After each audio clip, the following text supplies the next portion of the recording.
Hello friends, welcome to our YouTube channel crack my exam. Friends, आप जो है मेरे साथ लाइव जुड़े हैं इंडियन हिस्ट्री के लिए। इंडियन हिस्ट्री आपको जैसे पता है कि इसकी 3 सेक्शंस होती हैं। पहला आता है एंशिएंट हिस्ट्री, दूसरा आता है मेडिवियल जो हमारा मुगल पीरियड है, तीसरा हमारा आता है इंडियन नेशनल मूवमेंट। हम यहाँ पे इसलिए जुड़े हैं क्योंकि हम जो है तैयारी अब आपको करवाने लगे हैं अकाउंट असिस्टेंट फाइनेंस की।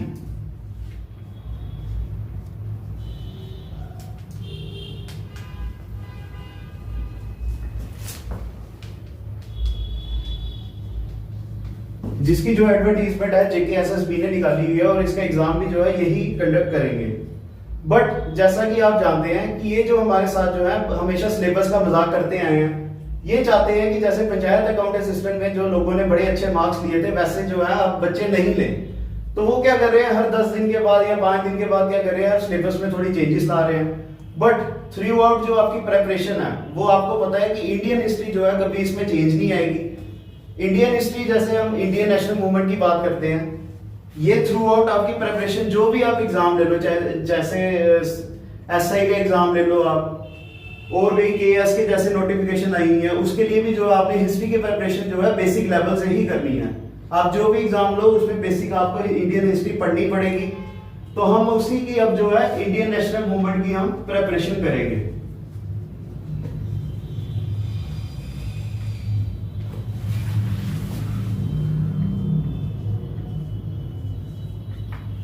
इंडियन नेशनल मूवमेंट जो है ये हमारा इंडिया फ्रीडम स्ट्रगल के लिए भी आता है। ये हमारा जो पीरियड है ये स्टार्ट होता है फ्रॉम द रिवॉल्ट ऑफ 1857।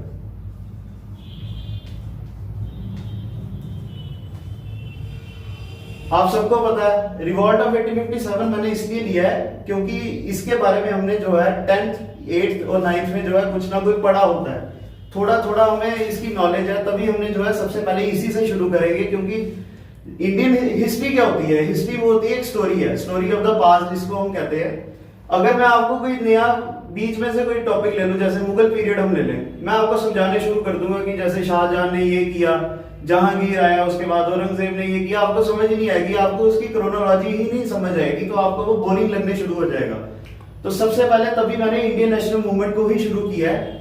बाकी आप GS का अगर सिलेबस ले लो, इसमें आपने जो है साइंस भी पढ़नी है, फिजिक्स जो बेसिक है हमारी, इसके बाद आती है केमिस्ट्री,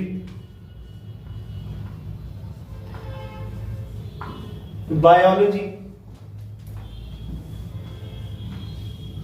ये जो है ये सब हमारे बेसिक लेवल के हैं, 9th 10th के लेवल के हैं। ये जो है ये आपको 3-3 दिनों के लेक्चर्स के ऊपर भी आप इसके ऊपर जो है वर्कआउट कर सकते हो। बट जो हमारी इंडियन हिस्ट्री है ये बहुत ही ज्यादा वास्ट है। अगर आप इसको 6 महीने भी अगर आप लेके बैठ जाओ ना तो इंडियन हिस्ट्री आपकी खत्म नहीं होने पे आएगी। अब बात करते हैं इंडियन नेशनल मूवमेंट की, रिवॉल्ट ऑफ 1857। अब रिवॉल्ट ऑफ 1857 था क्या? What was the revolt of 1857? ये जो है हमारा first war of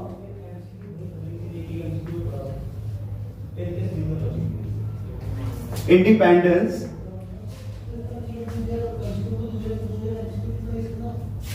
against the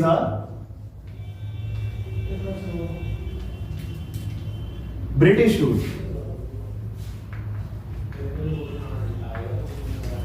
Britishers जो है हमारे इंडिया में 1680 में आ गए थे। ये क्यों यहां पे आए थे? क्योंकि सबसे पहले अगर देखा जाए यूरोपियंस की अगर बात करें, यूरोपियंस की अगर बात की जाए, यूरोपियंस में जो है सबसे पहले हमारे यहां पे पोर्चुगल्स आए थे।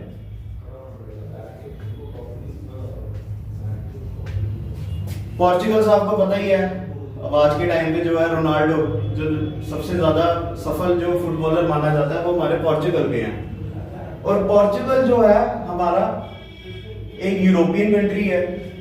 यूरोप आपको पता ही है हमारे एशिया के जो ऊपर करता है, डिसाइड करता है। पोर्चुगल जो है इनका जो सबसे पहले जो हमारे पर्सन आए थे वो आए थे वास्को डी गामा। ये यहाँ पे जो है 1498 में आए थे। अब देख लो, इससे पहले इस टाइम जो है हमारे यहाँ पे मुगल पीरियड भी चल रहा था, बट 1498 के बाद जो है हमारी इंडियन हिस्ट्री जो है बिल्कुल ड्रास्टिकली चेंज होने शुरू हो गई थी। पोर्चुगल्स है, उन्होंने जो है हमारे यहाँ पे फैक्ट्री सेटअप की। ये सब हमारे यहाँ पे कहां से आए थे? सी रूट से आए थे।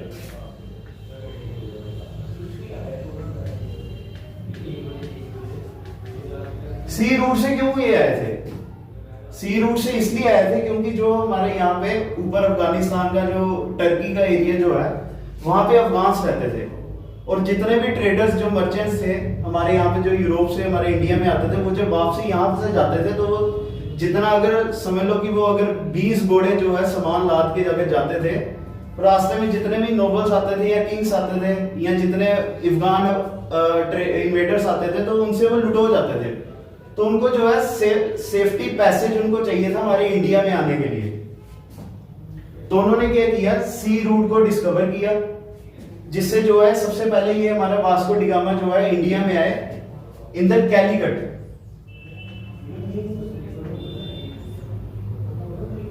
कैलीकट में ये आए और इनको रिसीव किसने किया था? हिंदू रूलर जमोरिन।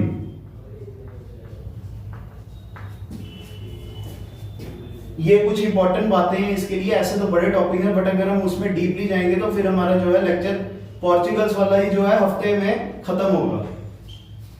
जो इनको रिसीव किया था हिंदू रूलर जमोरिन, फिर पोर्चुगल से जो है अपनी सेटलमेंट यहाँ पे आके बनाना शुरू कर दी, और लास्ट पे जो है फिर इनके बाद जो है डच आए। डच के बाद जो है फ्रेंच आए।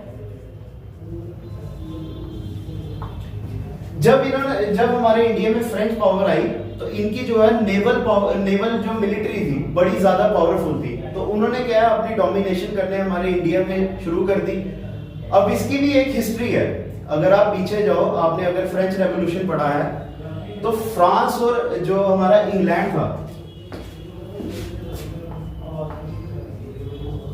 फ्रेंच रेवोल्यूशन की अगर बात की जाए, इसमें जो है दो हमारी यूरोपियन जो पावर थी,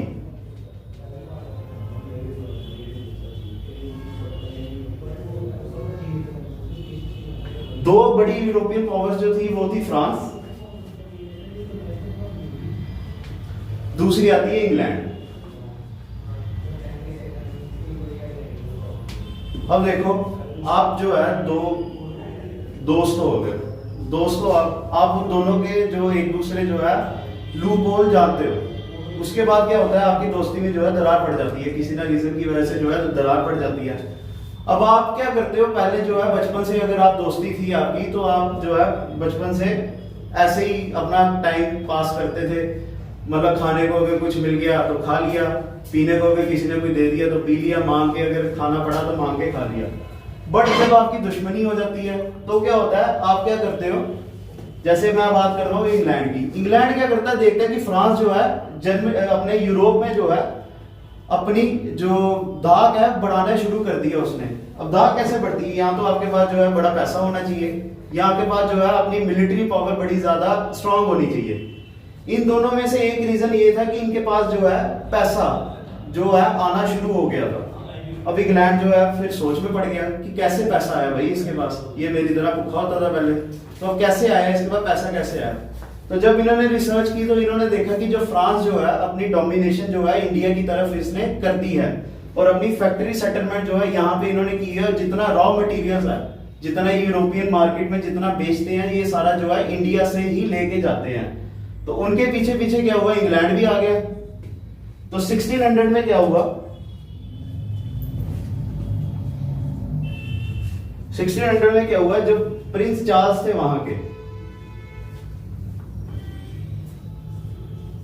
उन्होंने एक प्राइवेट कंपनी बनाई जिसको हम इंग्लिश ईस्ट इंडिया कंपनी भी कहते हैं।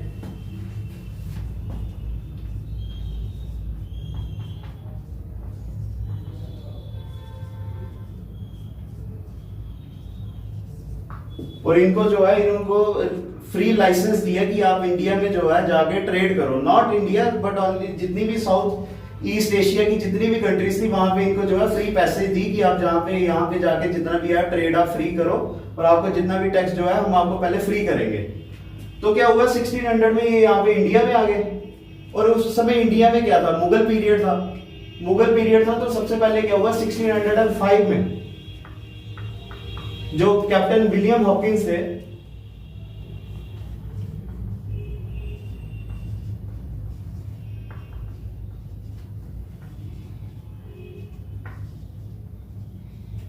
ये जो है कोर्ट में पहुंचे जहांगीर की।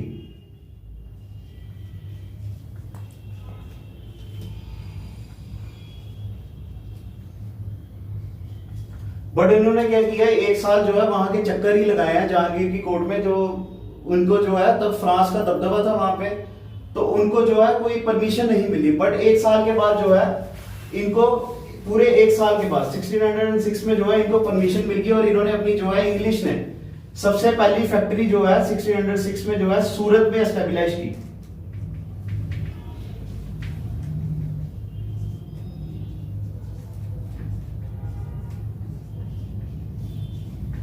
यहां से जो है इंग्लिश ने अपना, ब्रिटिशर्स जो है उन्होंने अपना इंडिया में जो है पैर जमाने शुरू कर दिए। बट सबसे बड़ा जो बूस्ट है अंग्रेजों को कहां से मिला, वो मिला 1661 एडी में। इस समय क्या हुआ था, जो पुर्तगाल के जो किंग थे, king of,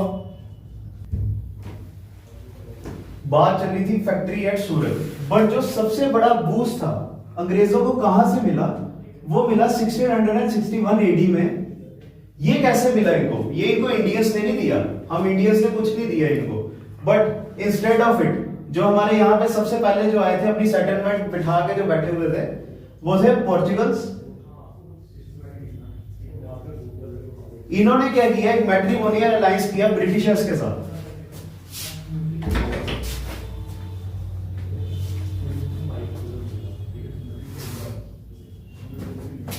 alliance with British.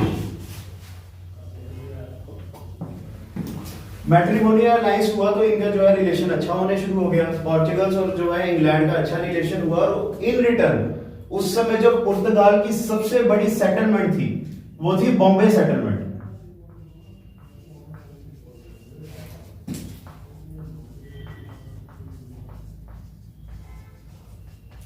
Bombay जो है मॉडर्न के टाइम में जिसको आप मुंबई कहते हैं, उस समय बॉम्बे और गुजरात जो है एक साथ होता था और जितना जो ट्रेडिंग होती थी वो सारी सूरत पे होती थी। और सूरत उस समय, अभी भी देखा जाए तो सबसे बड़ा हमारा ट्रेडिंग पोर्ट है वो। तो उस समय क्या किया उन्होंने, पोर्चुगल्स ने जो है अपनी बेटी, उनके जो रॉयल किंग थे उन्होंने अपनी बेटी की जो है शादी की Charles to, Prince Charles to के साथ।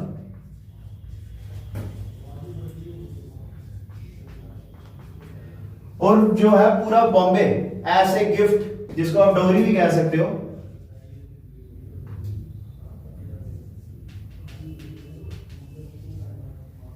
उनको जो है पूरा बॉम्बे एज ए गिफ्ट दे दिया।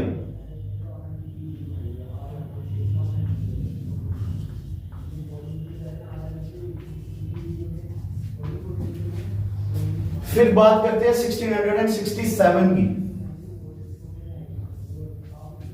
इस समय क्या हुआ, एक अंग्रेज जो है सर्जन थे, उन्होंने क्या किया, फारूकशियार होते थे।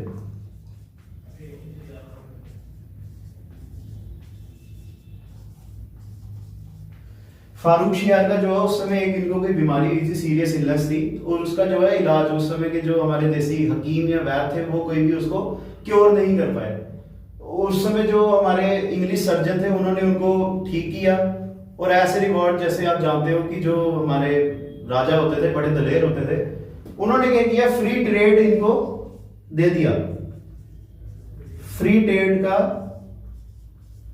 जो है जिम्मा दे दिया। कहां पे, बंगाल में। पूरा बंगाल भी इनको जो है गिफ्ट में मिल गया। अब देखो कहां से ये शुरू हुए थे, सूरत से आए थे ये। सूरत में अपनी छोटी सी फैक्ट्री लगा के बैठे थे, बट थोड़ी इनकी किस्मतें भी साथ दी, इनको पूरा बॉम्बे, सूरत के साथ साथ पूरा बॉम्बे गिफ्ट में मिल गया।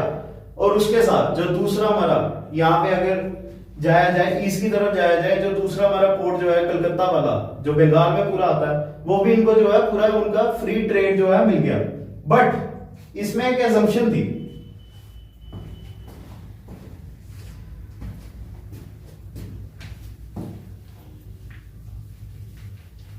इसमें एक एजम्पशन की क्या थी कि आप जो है फ्री ट्रेड जितना मर्जी करो, बट आपको जो इंडियन मर्चेंट जहां पे जो ट्रेड करते हैं वो राजा को टैक्स देते थे, क्योंकि देश जो है किसके ऊपर, टैक्स के ऊपर ही चलता है। तो इन्होंने फारूकशियार ने क्या कहा कि आपको जो है टैक्स जरूर देना पड़ेगा, बट अंग्रेज हैं, उन्होंने कहां पे किसी की माननी है। 1667 की बात चल रही है ना, उसके बाद जो है फिर इनको फारूकशियार ने इनको फ्री ट्रेड दे दिया बंगाल का, बट वो उस दस्तक को जो इनको दस्तक मिली थी उसका जो है मिसयूज करने शुरू कर दिया उन्होंने। फिर उसके बाद क्या हुआ, एक अली वर्दी खान होते थे,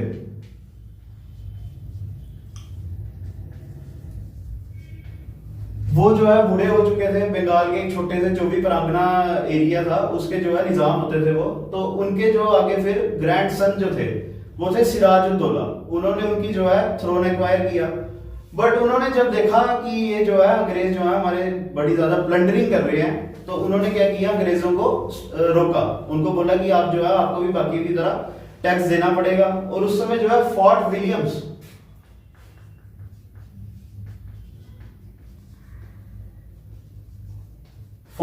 था, उसकी जो है फोर्टिफिकेशन कर दी गई थी इन्होंने। फोर्टिफिकेशन का मतलब ये है कि जब भी कोई लड़ाई हो तो क्या होता है कि किसी राज्य के किले के ऊपर ही हमेशा अटैक होता है, और किला जो है बड़ा ज्यादा सुरक्षित होता है। सुरक्षित इन द पॉइंट आप देखा जाए कि जैसे आप हमारे जम्मू की बात करते हो, मैं आपने बाबे वाला टेम्पल तो हर किसी ने देखा होगा, आप अगर उसको अच्छी तरह से देखो वो जो है पहाड़ी के टिप पूरे टॉप पे जाकर है वो। आज से अगर 500 साल पहले अगर हम चले जाएं, अगर कोई अटैक हो वहां पे, तो सेना ने क्या था, नीचे से ही जाना था। तो उसी तरह जो है जो इन्होंने फोर्ट विलियम्स का जो है फोर्टिफिकेशन करने शुरू कर दी थी, ताकि अगर कोई इंडियंस अगर इसके ऊपर अटैक करे तो जो है हम बच जाए। तो फिर क्या हुआ, सिराजुद्दौला जो है बड़ा शॉर्ट टेम्पर था, वो अड़ गया, उसने बोला कि नहीं, आपको जो है ये मेरे अंडर ही रह के काम करना पड़ेगा, और जितना भी जो है आपने फोर्टिफिकेशन की है या जितनी भी आप सेटलमेंट आपने अपनी यहाँ पे लगाई हुई है, या अगर उसके अलावा अगर आप कुछ करना चाहते हो, काम करना चाहते हो, तो आपको जो है टैक्स देना पड़ेगा हमें। बट जिनको सब कुछ फ्री में मिला हो वो क्यों किसी को पैसा दे, वो क्यों किसी को पे करे। तो उन्होंने जो है फिर शेड्यूल्ड पॉलिसीज खेलना शुरू कर दी। फिर क्या हुआ, सिराजुद्दौला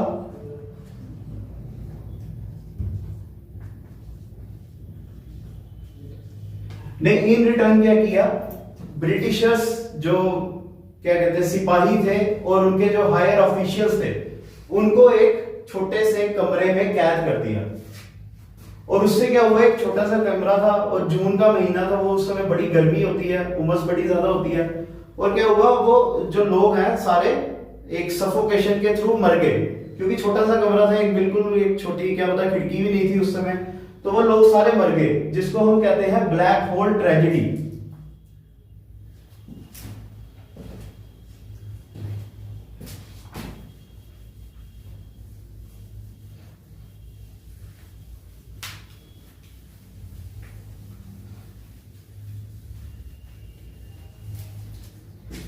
सिराजुद्दौला का जो पहला कदम था अंग्रेजों की तरफ लड़ाई का, वो था ब्लैक होल ट्रेजेडी।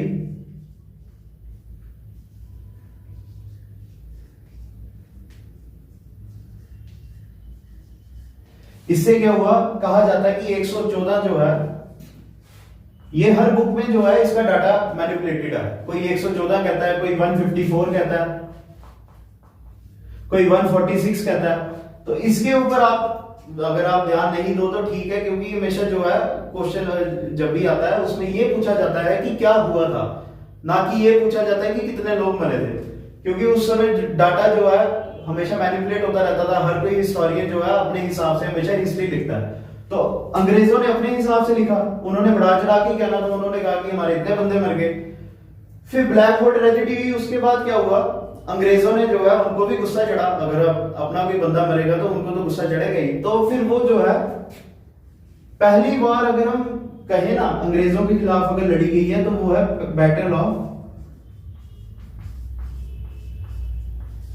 प्लासी। ठीक है, ये हमारी फर्स्ट वॉर ऑफ इंडिपेंडेंस कब हुई थी? 1857 में, है ना? 1857 में हुई थी ना, रिवॉल्ट ऑफ 1857।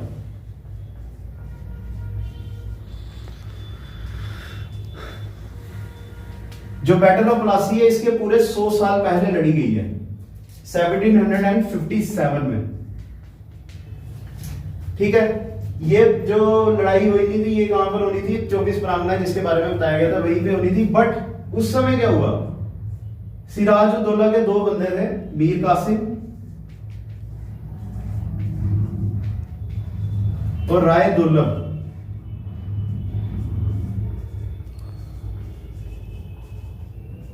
राय दुर्लभ जो थे इनके दीवान थे और ये जो थे मीर कासिम थे इनके निजाम थे। अब निजाम और दीवान आपको पता नहीं होगा, जो दीवान होता है वो जो है जितना कलेक्शन ऑफ टैक्सेस जिसको मुनीम कहते हैं वो जो है सारा एक दीवान देखता है। और निजामत होती है जितनी सिविल एडमिनिस्ट्रेशन, पुलिस और मिलिट्री की जितनी देखरेख होती है वो सारी निजाम देखता है। तो कहे इसके दो कमांडर्स जो थे, एक तो था मीर जाफर था, पहले मैंने मीर कासिम लिख दिया, और थे राय दुर्लभ। जो मीर जाफर थे वो इनके थे निजाम हो गए मिलिट्री कमांडर, जिनके पास जो judicial power, military power, police की पावर जो भी होती है वो सारी जो है ये देख रेख करते हैं। और दीवान जो राय दुर्लभ थे, ये जो दोनों हैं इनके ट्रेटर्स निकले।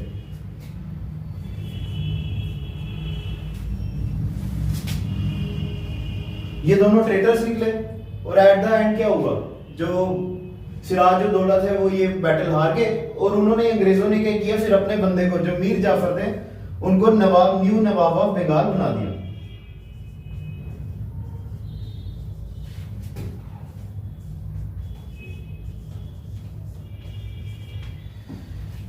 अब एक बात है, फेवरिज्म। जब भी कोई पार्टी बनती है या कुछ भी होता है, जो पर्सन जिस रूलिंग पार्टी का होगा वो क्या करेगा, अपनी हमेशा पार्टी को फेवरिज्म जरूर दिखाएगा। यही चीज जो है इस पीरियड में हुई। जब ये नवाब बने बंगाल के, इन्होंने देखा बड़ा ज्यादा पैसा है हमारे पास, तो उन्होंने क्या किया, फेवरिज्म ब्रिटिशर्स की करने शुरू कर दी और उनको क्या किया, ऐसे रिवॉर्ड 1,77 लाख, जो उस टाइम पे कितना बड़ा अमाउंट होगा। आज के टाइम पे भी अगर एक मिडिल मैन को आप बोलो इतना ज्यादा पैसा जो है जोड़ के बताओ, तो पूरी उम्र वो नहीं कर पाएंगे। तो 1,77 लाख जो है इन्होंने उस समय जो इनको रिवॉर्ड में दिए। और साथ में क्या किया, मिर्जापुर, मिदनापुर,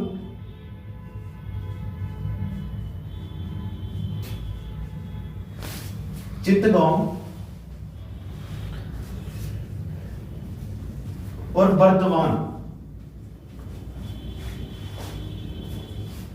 इन तीनों में क्या किया, इनको फ्री ट्रेड करने का जो है पैसे दे दिए और इनको दस्तक जो है नई अलॉट की, जिससे जो है ये पूरे एरिया की जो है जितनी भी जो यहाँ पे रॉ मटेरियल जितना भी प्रोड्यूस होगा, इसका जो फ्री ट्रेड जो है ब्रिटिशर्स को दे दिया। पर क्या होता है, हर अति का जो है अंत हमेशा आता है।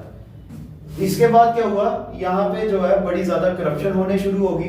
जो अंग्रेज जो थे अपनी मनमानी करने शुरू कर दिया उन्होंने। और एट द एंड क्या हुआ, लास्ट में जाके जितनी गवर्नमेंट ट्रेजरी थी, जो राजा जो निजाम की जितनी भी जो ट्रेजरी थी वो खाली होने शुरू होगी। फिर क्या हुआ, मीर जाफर ने देखा कि मेरे यहाँ पे जो है, मेरे को तो खाली नाम का राजा बनाया गया है, जितनी एडमिनिस्ट्रेशन है वो तो क्या कर रहे हैं, अंग्रेज कर रहे हैं। उसने क्या किया, इनको बोला कि आप जो है थोड़ा कंट्रोल में रहो, मुझे भी थोड़ा काम करने दो, मेरी जो जनता है जो दुखी हो रही है आपके ये एट्रोसिटीज की वजह से। तो इन रिटर्न क्या हुआ, ब्रिटिशर्स ने क्या किया, इनको फोर्स किया, मीर जाफर को फोर्स किया कि तू जो है अपना थ्रोन छोड़ दे और अपने सन इन लॉ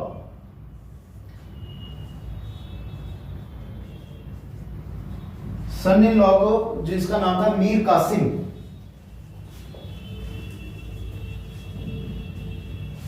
इसको जो है गद्दी पे बिठा दिया। जो मीर जाफर था वो तो चला गया, उसके बाद क्या हुआ, मीर कासिम आया, वो भी जो था उसने भी जो है, उसने जब देखा कि मैं इतनी बड़ी प्रोविंस का जो है राजा बन गया हूं, उसकी भी आंखें फट गई और उसने इन रिटर्न क्या किया, आगे गवर्नमेंट की जो ट्रेजरी थी वो एम्प्टी थी और उनको क्या किया 24 लाख रुपए और जो है रिवॉर्ड में दे दिया। फिर क्या हुआ, फिर ब्रिटिशर जो अपनी मनमानी करने शुरू कर गए। एट द एंड क्या हुआ, मीर कासिम ने भी इनको बोला कि जो आप एक काम करो, आप भी अब जो है थोड़े लिमिट में रह के काम करो। फिर इन रिटर्न क्या हुआ, ब्रिटिशर्स ने क्या किया, उनके खिलाफ भी जो है आवाज उठाई और मीर कासिम जो है वो भी वहां से चले गए।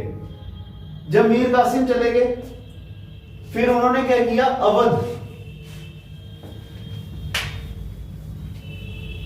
अवध में जो है सुजा-उद-दौला,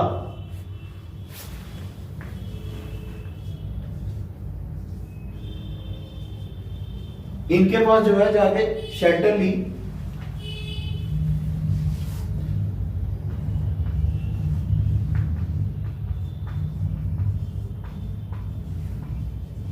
सुजा-उद-दौला के पास शेल्टर ली और उन्होंने कहा कि यार चल आप बंगाल पे जाके जो है अटैक करते हैं, मैं वहां का निजाम जो राजा रह चुका हूं तो मुझे वहां के सारे लूप होल्स पता है। तो उन्होंने क्या किया, एक और पर्सन जो है अपने साथ मिलाया। वो जो थे वो थे मुगल नोबल थे।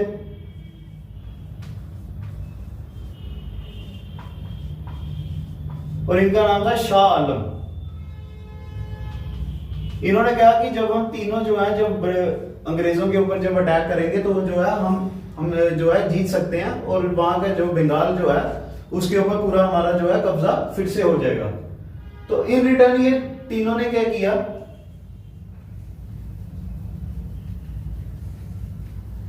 अंग्रेजों के खिलाफ जो है जंग छेड़ दी, जिसको जो दूसरी हमारी वॉर जो इंडिपेंडेंस के लिए अंग्रेजों के लिए हम कह सकते हैं वो जो थी बैटल ऑफ बक्सार थी।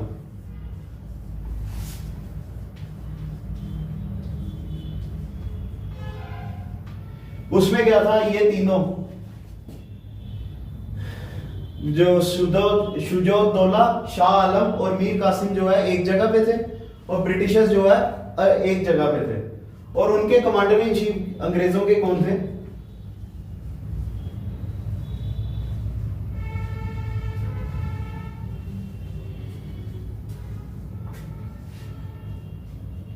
वो थे मुनरो, सर मुनरो। क्या हुआ, ये भी जो है बैटल ये हार गए अंग्रेज। फिर अल्टीमेटली क्या हुआ, पहले तो बंगाल उनके पास था ही, पहले बंगाल तो उनके पास था ही, बट क्या हुआ जब अवध के जो नवाब थे वो भी हार गए, मुगल के जो नवाब थे वो भी हार गए उनसे। तो क्या हुआ अल्टीमेटली जो है सेंट्रल जो हमारा इंडिया था वो जो अवध से लेकर जो बंगाल तक जो है सारा अंग्रेजों के पास आ गया। उसके बाद क्या हुआ, ट्रीटी ऑफ इलाहाबाद हुई।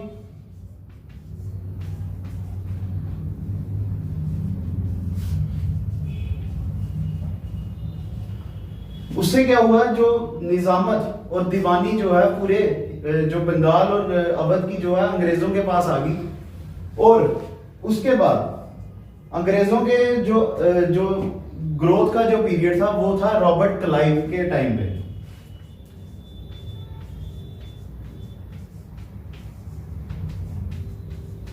ये जो रॉबर्ट क्लाइव है ये एक जो है जब अंग्रेजों की जब इंग्लिश ईस्ट इंडिया कंपनी जब इनकी भर्ती थी तब ये एक ऐसे क्लर्क आए थे, पर ये जो है बड़े ज्यादा करप्ट थे और बड़े ज्यादा चालाक थे।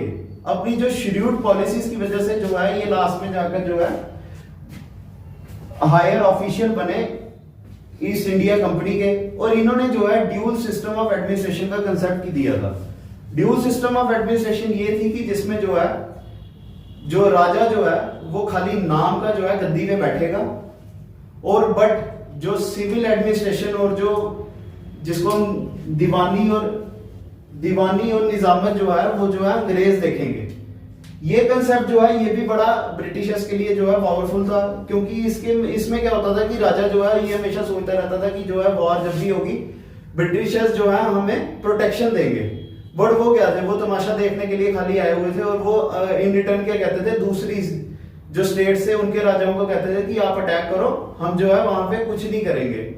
तो अल्टीमेटली क्या होता था, दो चूहों की लड़ाई में क्या होता था, एक बिल्ली जो है फायदा ले जाती थी। तो आहिस्ता आहिस्ता क्या हुआ, ये वॉर जो है बैटल ऑफ बक्सार ले लो, बैटल ऑफ प्लासी ले लो, इन चीजों से हमें ये पता चलता है कि कैसे जो है अंग्रेज हमारे इंडिया में जो है अल्टीमेटली पूरे इंडिया के आहिस्ता आहिस्ता मालिक होने शुरू हो गए थे। ये शुरू कहां से हुए थे? ये वहां से शुरू हुए, बंगाल से शुरू हुए थे। बंगाल के बाद ही कहां पे, अवध में चले गए। अवध से आहिस्ता आहिस्ता जो है ये क्या कहते हैं, इलाहाबाद में पहुंचे। और सबसे पहले जो है इनको गिफ्ट में जो है कि पोर्चुगल्स ने क्या किया था, पूरा बॉम्बे दे दिया था। तो आहिस्ता आहिस्ता जो ये अंग्रेज जो है हमारे इंडिया में पूरे पैर जमा चुके थे। और ये चीजें जो है इनकी एट्रोसिटीज जो है चलती रही, आहिस्ता आहिस्ता चलती रही। अब इंडियंस जो है कितना ही बर्दाश्त करते। फिर आहिस्ता आहिस्ता इन्होंने क्या किया,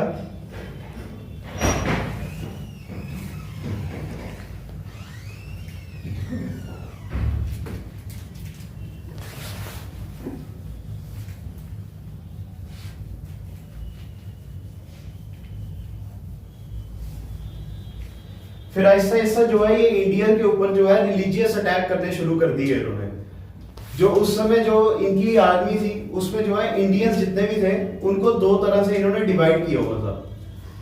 एक तरह की डिवीजन ये थी, जो इंडियंस थे, जितने हिंदूज थे, जो पंडित, जितने भी जो उच्च जाति के जो ब्राह्मण थे, वो क्या करते थे, पहले अपने सर पे तिलक वगैरह लगाते थे।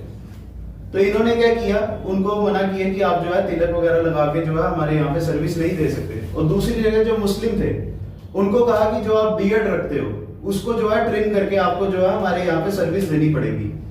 ये दो चीजें जो है, इन दोनों से क्या हुआ, रिलीजियस सेंटिमेंट जो है हिंदूज और मुस्लिम की हर्ट हुई। और जो तीसरी सिख रेजिमेंट थी उनको इन्होंने क्या किया, एक नया रूल लाया यहाँ पे। उनको कहा कि जो है अब आगे से जो है लेदर हैट डाल के जो है हमारे यहाँ पे सर्विस दोगे। ड्रेस कोड ऑफ जो है इन्होंने आर्मी का चेंज किया पूरा। उससे क्या हुआ, जो हमारे सिख जो सोल्जर्स थे वो क्या करते हैं, टर्बन पहनते थे। उनको ऐसा लगा कि अब जो है ये हमारे टर्बन जो है इसके ऊपर ये हमारा डायरेक्ट अटैक कर रहे हैं। तो इससे क्या हुआ, ये भी अलग होने शुरू हो गए ब्रिटिशर्स के खिलाफ। ये सब चीजें जो है इन्होंने ही जो है लास्ट में जाके बूस्ट दिया रिवॉल्ट ऑफ 1857 को।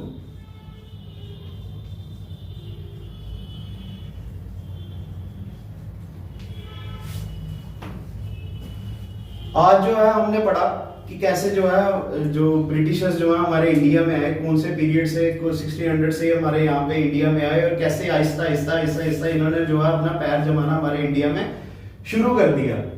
जो हमारा इंडियन नेशनल मूवमेंट है वो तो 1857 से शुरू होता है, बट मेरे को ऐसा लगता है कि इससे पहले जो है हमें थोड़ा हिस्ट्री पीछे जाना पड़ना था हमें, क्योंकि कैसे हमें पता चले कि ये इंडियंस अंग्रेज जो है कैसे आए, कैसे उन्होंने इस पीरियड में कैसे उन्होंने बंगाल के ऊपर जो है कब्जा किया अपना, कैसे जो है उन्होंने बैटल ऑफ प्लासी जो है उससे हमारे पूरा बंगाल जीत लिया। फिर बक्सार से जो है उन्होंने अवध और इलाहाबाद को जो है कैप्चर कर लिया। अब जो है हमारा जो मेन इंडियन नेशनल मूवमेंट का जो फेस है वो हमारा रिवॉल्ट ऑफ 1857 से शुरू होगा, जो हम नेक्स्ट लेक्चर में हम पढ़ेंगे उसके बारे में।